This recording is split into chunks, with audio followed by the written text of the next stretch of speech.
In the Lab, a Texans podcast that takes a different look at things. Drew Dougherty and John Harris have their lab coats and goggles on, and the Bunsen burners burning. Here's Drew. Hey friends, welcome into In the Lab. This is the second time we've done it on YouTube as well as on the audio file that you're listening to right now. But Drew Dougherty, my good pal John Harris, we do this every single Tuesday, give or take. And here's a table of contents today, John. Okay. We're going to do some over-unders. Okay, cool. It's for the 2020 Texans season. I like that. I like over-unders. And it's fun. We can do it now, and then we'll do it again in late May, early June, because it'll be a whole different set of characters, and it'll be more crystallized. But from far out, Hubble telescope, we'll do an over-under. Second one, we're going to talk about one rule that we saw this weekend from the XFL that we'd like applied to the NFL. Okay. Thirdly, and finally, we're going to pick one USFL player, because we're old and we remember the USFL player that we'd like to see in his prime on the current Texans roster. You cool with that? I'm cool with that. Before we get into over and unders, though, John, we've got to start with just some pure, unadulterated joy, and we start it here. My boy D White in the Bentley truck. Oh yeah, I see you, boy. Hey, represent, baby. Yeah. Okay, yo, big buddy. Okay, that was some fan on the streets of Houston.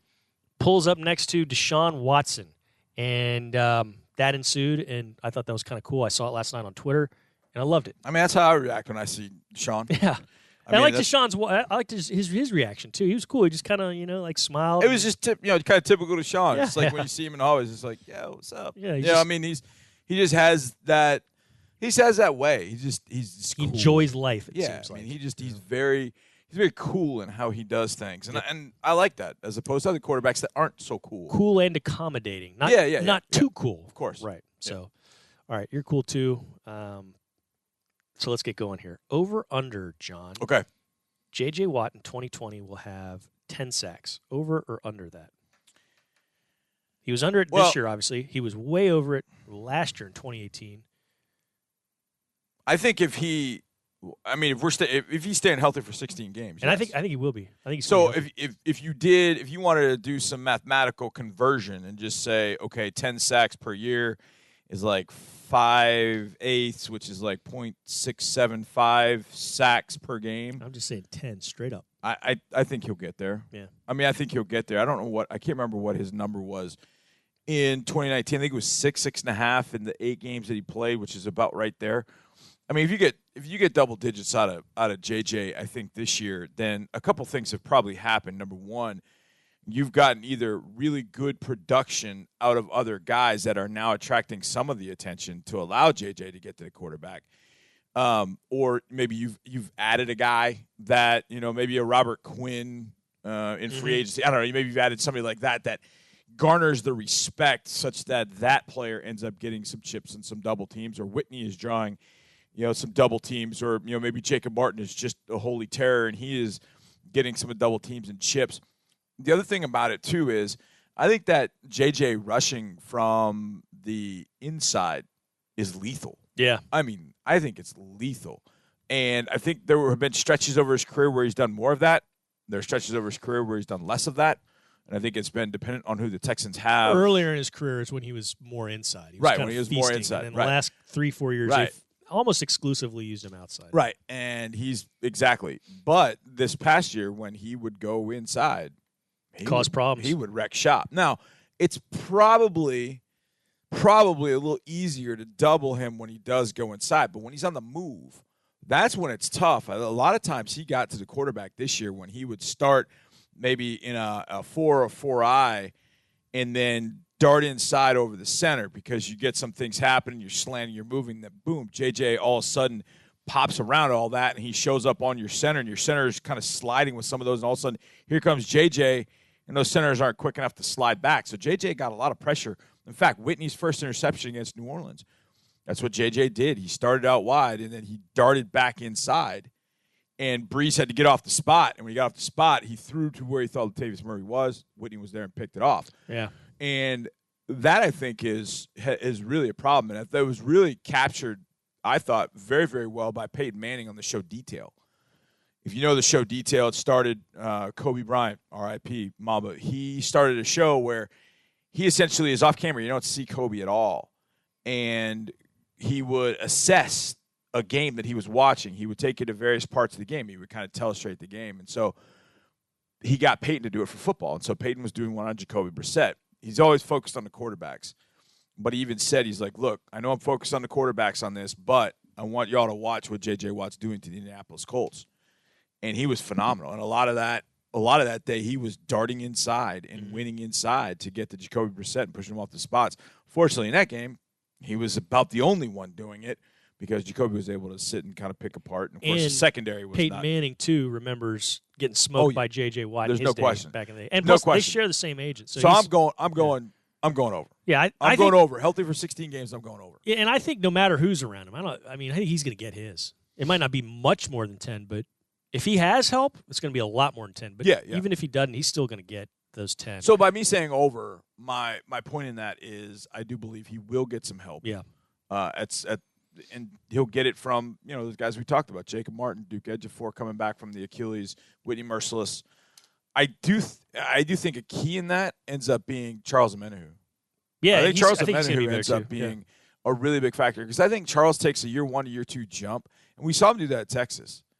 I think Chuck's gonna have a pretty good year. He's been soaking up a lot. He's a very studious player. You always see him picking the brains of the guys around him in the locker room. So exactly. I think, and you hear about it too after the fact as well. So good things coming from Charles Omenihu, perhaps. 30 touchdown passes for Deshaun Watson. Not for the team of quarterbacks, but for Deshaun himself. Does that happen, over or under? It's got to happen at some point. The Texans have never had a quarterback throw for more than 29 in a season. Isn't that wild? That's the magic number, 30. Yeah. I'm gonna say over. It's got to happen. I mean, Deshaun only played in 15 games. 50, he didn't play in that last game. So do some simple math. 15 times 2 is 30. So it's an average of 2 touchdowns per game. And there have been obviously games where Deshaun's had 4 or 5 touchdowns, and somewhere he's not had any. But I feel like 30s. It's got to happen. Mark has been clamoring for it. I remember the very first discussion that we had on Texans radio. He talked about that number. Well, you know what kind of trimmed – he didn't get it this year. You know what kind of trimmed it this year? He hit 7 touchdown runs. So he ran it in a bunch. Right. And like you said, he did not play a single the one game. So you factor those two things in. Right. Give him 2 in that final game. Take 3 of those rushing touchdowns. That's 5 plus the 26 he threw. That's 31. Yeah. Done. Next. Or just give him 2 more and let him rest that final game like you did this year. Because you want the rest. I'd rather, so you're over there. Okay, I'll go there. The Texans will have a 1,000-yard rusher. Wait, can we have the rest in the bye week? Because that worked for Mahomes. Say what? I'd rather have the rest during the bye week. I'd rather be playing week 17. Oh, yeah. Yeah. Because Lamar and them didn't play in week 17, then had a bye week, and then looked like crap the following week in the division playoff. And I guess Deshaun and company didn't look as great. Although he was 20 of 25 in the Buffalo Bills game. I thought he looked good the Buffalo game. I don't think early going. They kind of started and stopped in the first half. Yeah, it was just that kind of thing. They just couldn't score any points. Just couldn't put any points on the board for whatever reason. I don't know, man. I just love it going into Christmas Day, Christmas Eve, having everything so nice. Oh, I love that. And you don't have to worry about stuff next Don't get week. me wrong. I love that, but I want the bye. I want a bye. I'll play week 17, but give me the bye. Give the whole team the bye for week 17. Okay. Right, next one. Sorry, I jumped in front. The Texans will have a 1,000-yard rusher this season. They had one this year in Carlos Hyde. Will it happen in 2020? I'm going to say no. I don't think so either, because I think Duke Johnson's going to cut into whoever's running the ball, cut into that guy's carries. I would this is, and I don't know. I hope they get something done with Carlos Hyde, because I like what Carlos brought to the offense. He just had that, every team you'd like to have that guy. And it's funny because when I was coaching, I had that guy. I played him at fullback most of the time. But when I felt like I just wanted to assert my offensive line's dominance and just kind of take over the game, I could put my fullback at tailback. And then I had another tailback who played linebacker for me, and I could just pound on you a little bit. And I like that feeling that I can do that. And Carlos is more than just a banger. That's what I found out this year, that I always thought about him, but I sort of felt like he had but he had kind of turned into, he's just a banger. But he's not. He's a physical runner, but he's a lot more skilled. And seeing it up close for 16 weeks, I thought that was very evident. So I hope they bring him back. But along those lines, I do agree with you. I do think that Duke Johnson can and will cut into some of those yards. So I think your total rushing yards might grow, but I don't think that you'll have a 1,000-yard rusher. Yeah. So you might have Carlos with, 850, 900, but you might get Duke Johnson to up to 650, 700, which I would be completely fine with. Now, caught 43 passes, did Duke Johnson. Yeah. The flip side of that is if you don't bring Carlos back and you have Duke, you've got to have somebody to go with him. And as much as I love Duke, I think the way that you would want to use Duke, you wouldn't get 1,000 yards out of him. But what you might get is 750 rushing, 600, 650 receiving. And now you combine for about 1,400 yards. And I kind of think we're going to hear from Karan Higdon. I do too. As a third back. And I think if you have three guys running it, you're not going to see a 1,000-yard rusher. Because we heard last offseason the Texans don't want to just rely on two guys like they had last year when it was just Lamar Miller and just Alfred Blue. Right. With 3 carries maybe from Deontay Foreman. I think they want 3 guys going. So, yeah, I'm with you on that. Okay, here was one that was really weird. When you look at it after what they did in 2018, they were second in the NFL in turnover differential, the Texans were. Mm-hmm. This year they were middle of the pack, and they were even. They had a 0 in turnover differential. I was surprised by that. So, +2. Will the Texans be +2 or better than +2 in turnover differential? Or I guess if you want to be technical, +1.5 in turnover differential. Will that happen? Well, I think this question and the first question are tied together about JJ with sacks. And I know I understand that if you get a sack, you can't get a turnover. When you got him screaming off the edge, you're causing problems. Yeah. Well, I guess you can't have a sack and interception, but you can have a sack and a fumble recovery. And I do think when JJ went out, generating turnovers probably took a step back a little bit. Obviously, minus the Tampa Bay game where they intercepted. It absolutely did. For the first 6 weeks of the season, the Texans were above water. Right. They were +2-ish, right. And then they really, I think, 7 of 9, 6 of 8. The final, yeah. They were every game they were minus. In that we talk about it. We talk about it in theory, and a lot of times, like, hey, JJ helps this team get a lot of turnovers, and I think some people are like, well, wait a second. Well, how does he do that? And you just think about a quarterback and being on time and being on rhythm. And Jacoby Brissett in that game against the Colts, he got in such a rhythm with the way that he was throwing the football. And JJ would disrupt it when he was able to get there. And then the Colts are like, all right, we got to put 2-3 guys on him to be able to do that. And he just got in rhythm. But when a quarterback has to throw the ball a shade early or when his feet aren't set, those are all things that lead to turnovers, and that's something that JJ and people talk about the pass rush, and that's what the pass rush ends up doing. So now you got to have guys in the back end that can take advantage of it, guys that are ball hawks that can go find the football wherever it is, read quarterback's eyes, be ready to break on the ball when the ball is thrown, not when they expect it to be thrown, all that kind of stuff. So I do think they can get the +2, and I think a lot of it has to do with JJ. I think a lot of it has to do with the pass rush, and I do think whatever additions come their way in the secondary, those guys have got to have tremendous ball skills. And I was watching I think it was the Colts game. No, it was the Patriots game. It was the Patriots game.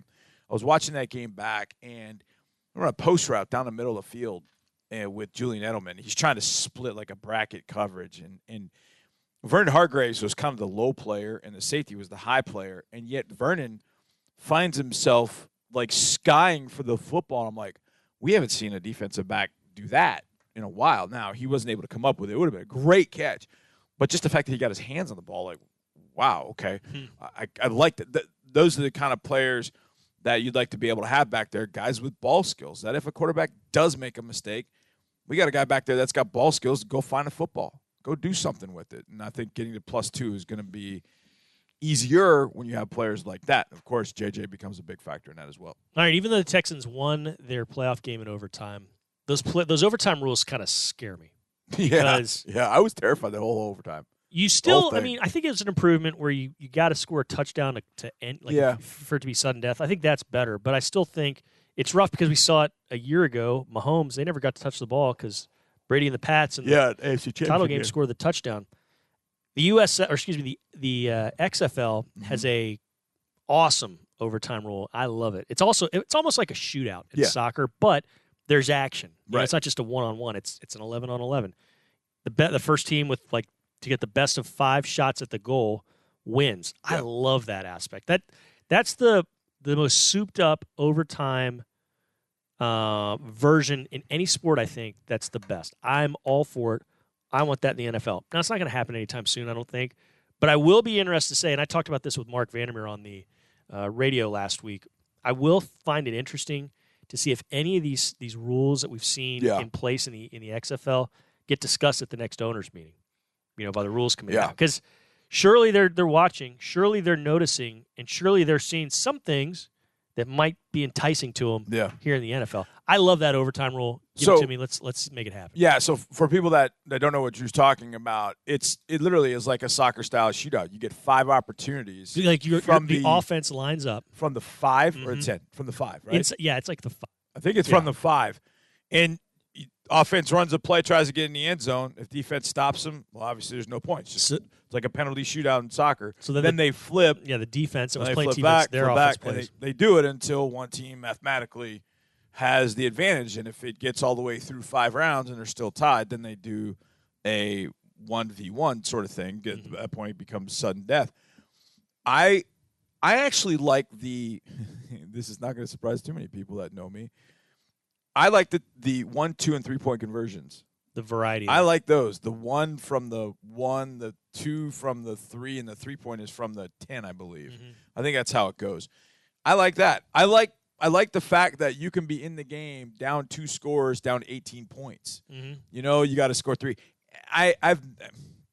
People know that I'm not the biggest fan of kickers. I've never loved kickers. I just as soon do away with it. And that's the other one that I wouldn't mind seeing. Because it becomes really interesting to me what you can do with the kickoffs. Oh, yeah. And if you haven't seen it, when the kickoff, the kicker kicks the ball from the 30. But the 2 lines, the 2 kickoff lines are way down the field. Mm-hmm. And so when the returner catches it, I think there's 3 seconds before those lines can move.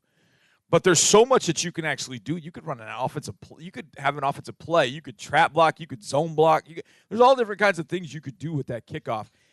I don't know. That might be a little radical. But to me, the 1, the 2, and the 3, I like that. Just giving the teams opportunities to get back in the game. Down 9. You're down 9. Oh, man.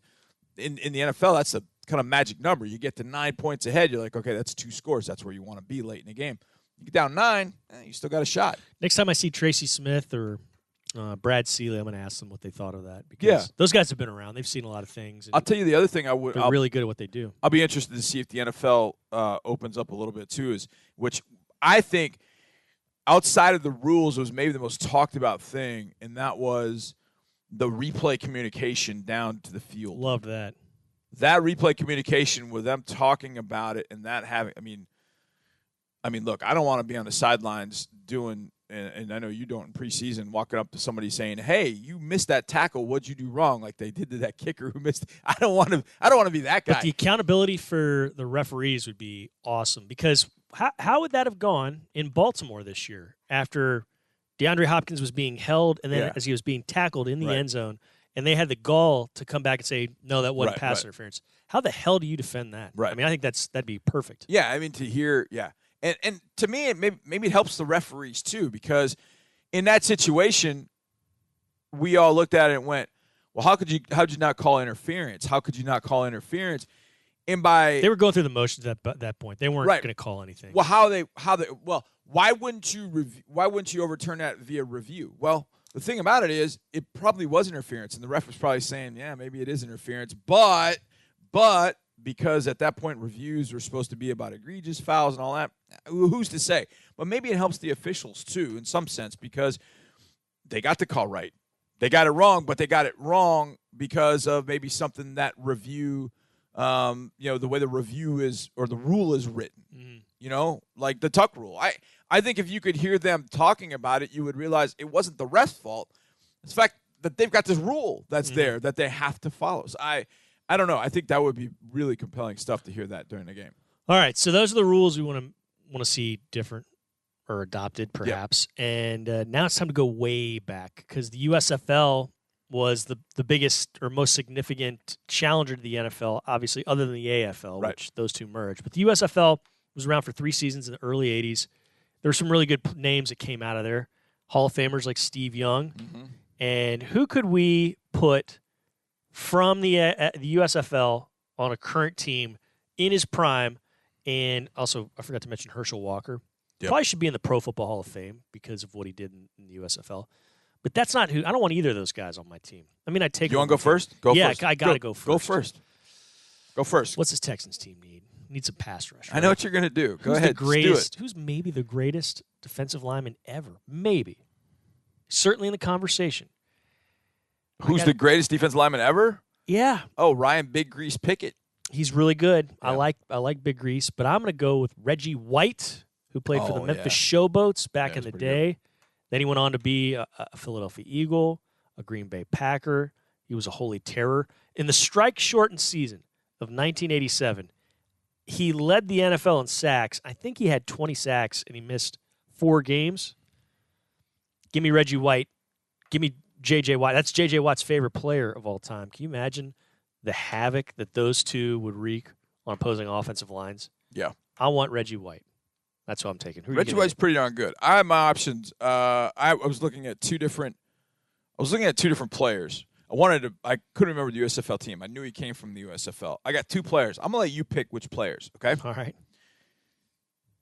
3 of the 4 when the USFL was going out of business, the NFL had a supplemental draft. Mm-hmm.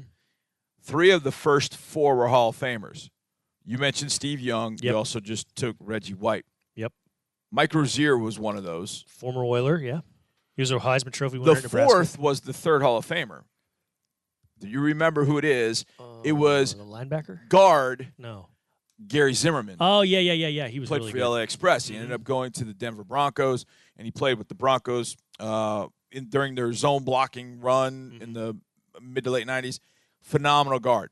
So that's one of your options, okay? Okay. Here's your other option.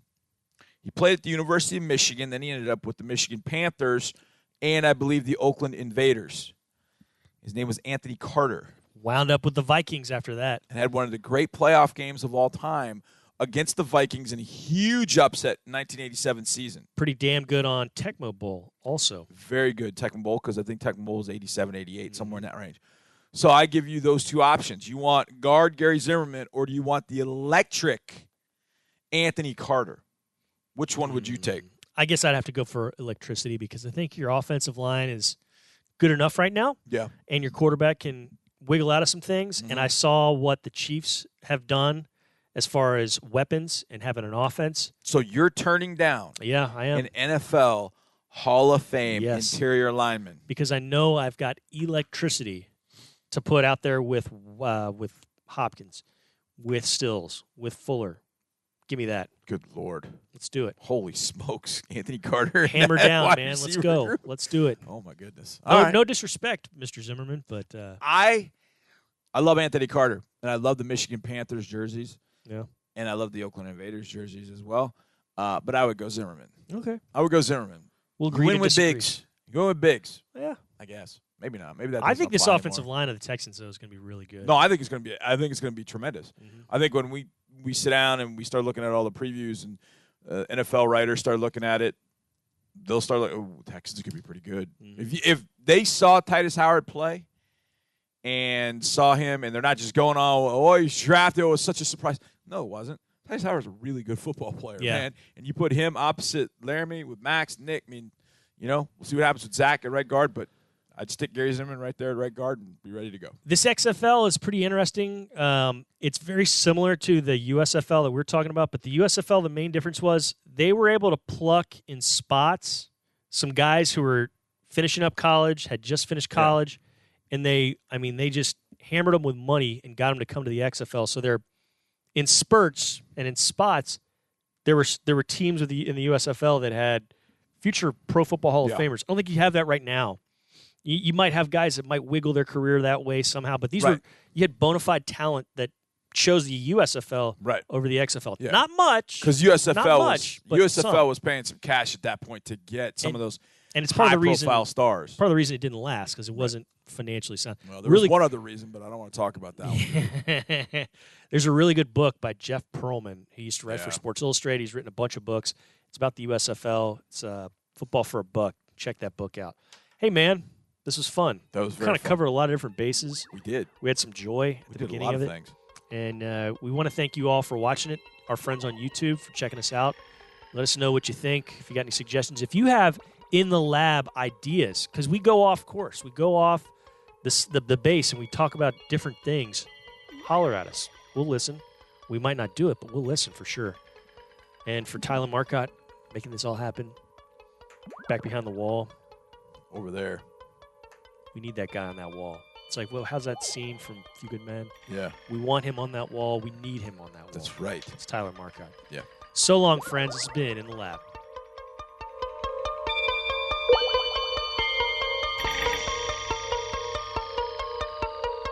Thanks for watching. Subscribe to our channel and ring the bell to know when we post new content.